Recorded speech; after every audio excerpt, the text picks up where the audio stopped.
Hi everybody, Terry Ryder from hotspotting.com.au. Several weeks ago I received a call from the Channel 9 current affairs program 60 Minutes asking me to participate in a program about the Australian property market. The producer who called said they planned to do the definitive story on the Australian property market and what was happening in it.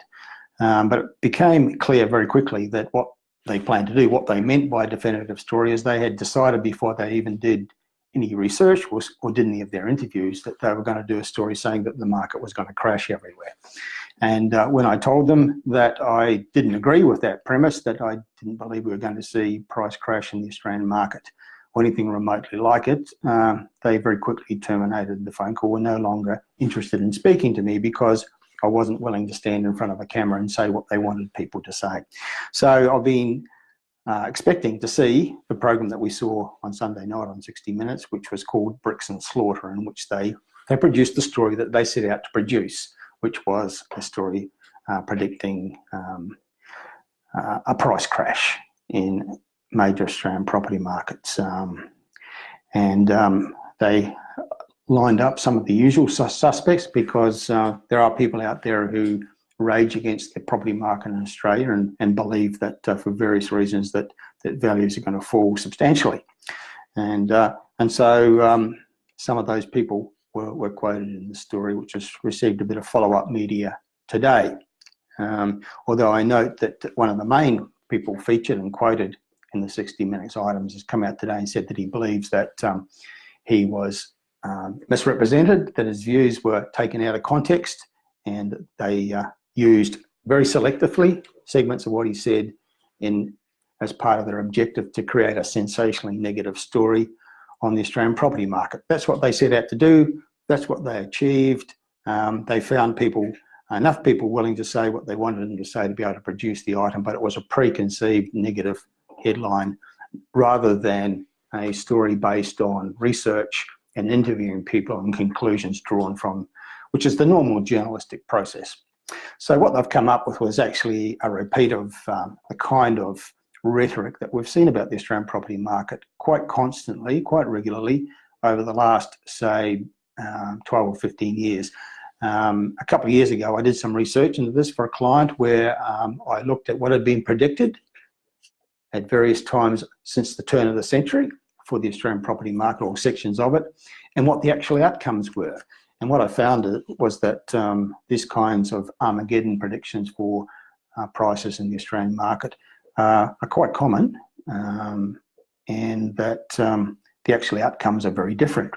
And from that, I constructed my, I have it here, my top 20 list of worst predictions about Australian property markets over the last, say, 15 years. We've had spruikers from overseas coming to Australia, seeking to drum up publicity so that they can get lots of bums on seats for their seminars and make lots of money out of the visit to Australia, predicting that prices are going to fall 40%, 50%, 60%. The worst of them was a United States spruiker actually predicted in 2012 that home values were going to fall 60% in a bloodbath the following year, 2013, and that land values would fall 90%, which means that land in Australia would be, according to his prediction, worthless in 2013. Well, of course, that didn't happen. And in fact, we had quite substantial rises in Australian capital city prices for the next several years. Harry S. Dent is another US spruiker who has been to Australia a number of times in the last 7 years, 3 times that I'm aware of, and each time he has predicted that our property values are going to fall 40 or 50% in the next 12 months, and he's been spectacularly wrong each time. We have also a lineup of Australian economists who have regularly predicted those sorts of declines in our property values. Steve Keen, University of Western Sydney, at that time, 2008, predicted a 40% decline in 2009. He's been predicting that sort of decline every year since, and he's been wrong every year since.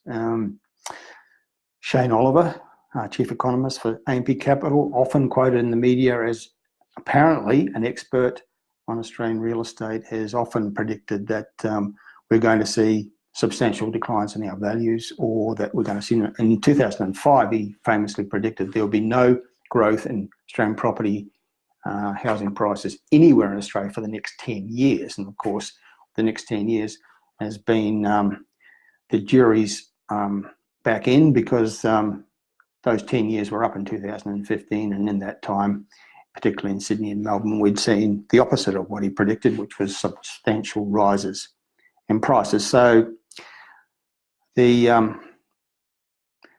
sum total of the conclusions of the research that I did a couple of years ago was that those kind of predictions that we saw aired in the 60 Minutes programs have been actually quite common over the last, say, 12 or 15 years. They've all been wrong.